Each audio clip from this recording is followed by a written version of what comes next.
Do you guys struggle on taking your DNG files from Motion Cam Pro app and then grading them inside of DaVinci Resolve? Well, this video, I'm gonna help you guys out on doing that here. And I even use my anamorphic lens, so I'll show you the process of how to de-squeeze that. If you're interested and you wanna download the clip, it's also available for free to download. Enough of my jibber jabber, let's get straight into the video.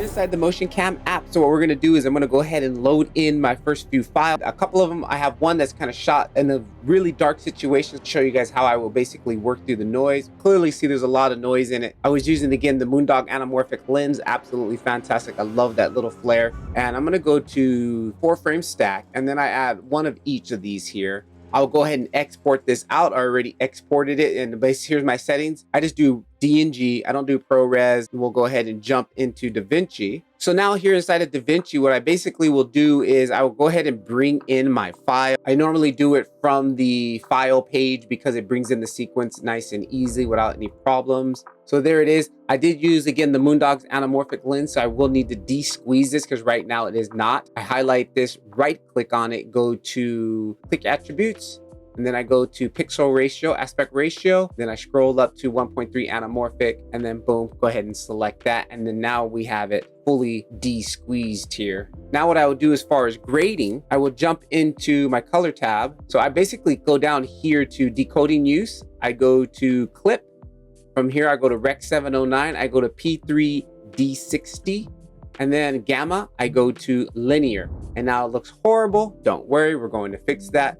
I'm going to go ahead and pop open this and throw on a color space transform. And once I have that on here, we're going to basically repeat the same settings that we chose down here. We're going to put them on over here. So input color space, we want P3, and I'm just going to hit P on the keyboard, and you can scroll down. There it is, P3D60. Put gamma, I'm going to press L, which will be linear. Boom. Okay, now we're pretty much close. So what other thing I do is I turn off tone mapping method, DaVinci. I go to none. Depending on your image, you could go apply forward OOFT or OOTF. But in this case, it makes it darker. So this kind, I'm gonna tick it off. So it's basically where I want. And then I jump back over here and start grading up my photo. I don't want to pump it up too much, but one thing I always tend to do is I go to my color boost. I add 10 on that. I go to my mid-tone details. I add 10 on that. And then from here, I'm gonna go ahead and kind of just lighten up my shadows just a tad bit, not too much because we're already pushing it as far as close to, and I can already see we're gonna have to make some color adjustments. You can see that we got this purplish haze here. We're gonna have to color balance this, right? So let me go ahead and jump into my color balance, and I'm gonna go ahead and go opposite, kind of go towards the green, a little bit of that purplish out of there. I don't really have anything to white balance it against. There it is. Little bit of noise, but it doesn't look that bad. I mean, I can get away with this, right? Now, since it was dark and I didn't know how bright the highlights were going to be on the train, so that is like a little bit blown out, but hey, let's see what we can do. We go back to our raw, and on my highlights here, my gain, we could pull down the gain a little bit. See there? See, that's our band. It's clipped there. There's no saving it from there on out. But we could go highlight recovery. We can pull down a little bit more. You can see, if you look right in this area here, we can bring down a little bit more. Check it out. See that? Before and after. So I can save a little bit of that. That's probably about as much as we're going to get out of it. Which is actually, that doesn't look that bad. Now we can actually see inside. If we turn off highlights recovery, look at that. It's just all just white, burnt out.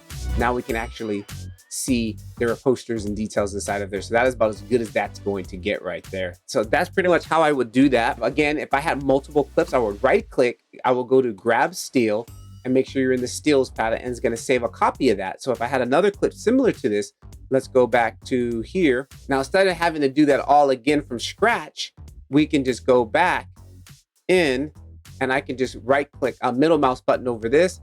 Boom, and now it automatically puts everything, the color transform space, it puts all of that on here, and we're good to go. And then we come in here and make our final our adjustments here. As far as color balance, we do have this here that we could use as a white balance. This one we got to de-squeeze it. So let me jump back over, right click, click attributes, pixel aspect ratio, 1.3 anamorphic. Boom, there it is. You know what? Let's do it. Let's do the process one more time.